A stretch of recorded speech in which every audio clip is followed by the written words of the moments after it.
Sharma, but on our hot seat today, London-headquartered DNEG Group has raised $200 million from United Al Saker Group at a total enterprise valuation of more than $2 billion.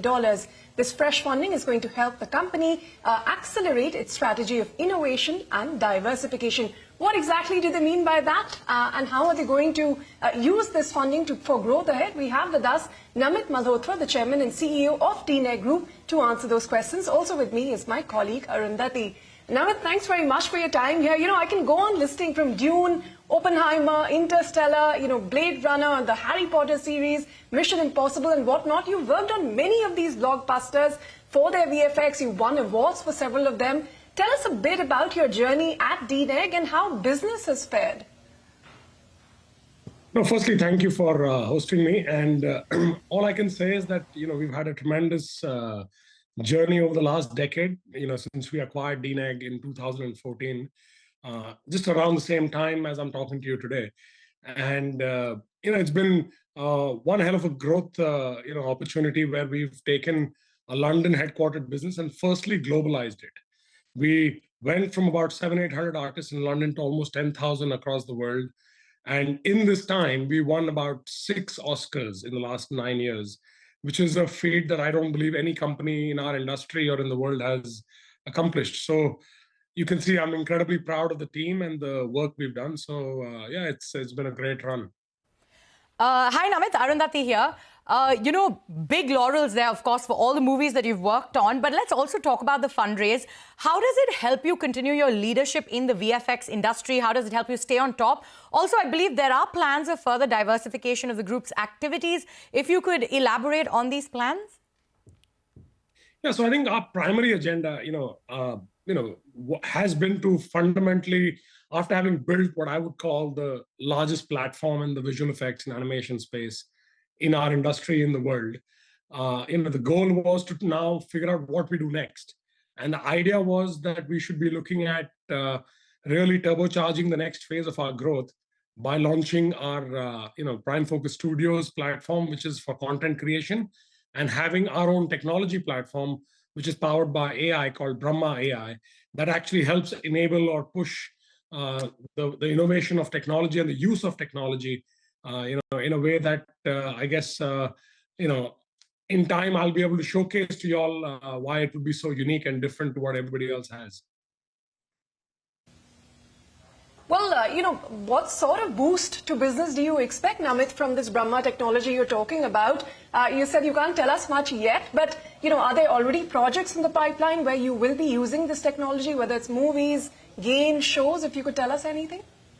Yeah, absolutely. So, when I talk about the many Academy Awards that we won is because we've been recognized as, one of the companies that does probably the most high-end, what we call photoreal or close to life visual effects.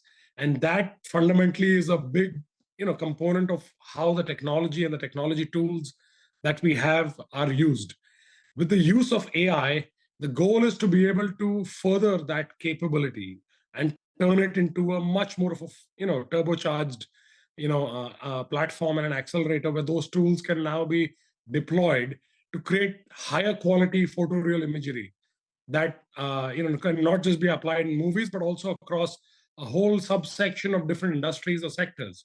So whether you're in, aviation or whether you're in defense or, education, you could be applying high quality photoreal imagery for, for the progression of your own business. And that's really the vision of the agenda for where Brahma AI sort of evolves itself. And as we do that, we're looking to also create a lot of our own content. Like recently, we had a film called Garfield that we produced, and it did pretty well globally. We're also producing other films. We've got Ramayan that is really going to use a lot of this technology that we're developing. That is again being powered to sort of tell stories and bring visual experiences that are larger than life. So that sort of is the two-pronged strategy of creating our own content and fueling it with our own technology. Absolutely. So two-pronged plan there, and you're creating your own content as well, but you're also looking to create a visual experience hub in Abu Dhabi, triggering significant job creation at this point. So could you take us through these plans? What is the timeline, and talk about, when it comes to hiring? So, it's going to be, it's a long-term commitment, which is why the partnership with our partners at the Al Saker Group is incredibly strategic. So the goal is to be able to build an end-to-end capability. So, just to give you a snapshot, we're one of the few companies in the world outside of doing visual effects and animation. We also have literally from the very, very start of physical production of studios and cameras all the way to distribution of content into the archive. So we do everything as an end-to-end capability. And the idea is to build that capability set in Abu Dhabi in a more confined manner. So you do have an ecosystem that can then utilize that end-to-end capability set. And that will actually create lots of jobs. There's a lot of technology being transferred as part of that initiative. And the goal is to be able to bring the goodness of what we've created into the entire region by hubbing it out of Abu Dhabi. Well, let me extend that further, Namit, to ask about your India plans. You've told us about Abu Dhabi. What is the potential you see here? Are there projects in the pipeline here? And I know you came close to a listing in London in 2019, but things have really changed since. I'm wondering if anything to do with India is on the plans. So India is our motherland. It's our mothership. It sort of owns everything. So the goal of being an Indian company, has been at the heart of everything I've done, including from the day I acquired DNEG or even before that. So the goal of making sure that India continues to grow and continues to lead the charge in the same technology, in the same areas of creative development is massive. The greatest amount of our workforce is in India. We've obviously worked on films and continue to push the bar very, very high on Indian films. Kalki is our recent film that we did all the visual effects, or not all, a big chunk of the visual effects for which we've got a lot of praise. And like that, we continue to make sure that the goodness of whatever we create in the world is available to our filmmakers and our industry in India.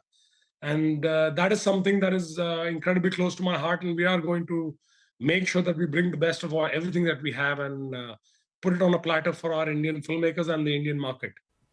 Absolutely. It's going to be exciting to see how our movie experience will just evolve going forward. But Namit, we're completely out of time. Thank you so much for joining us on Startup Street. Thank you.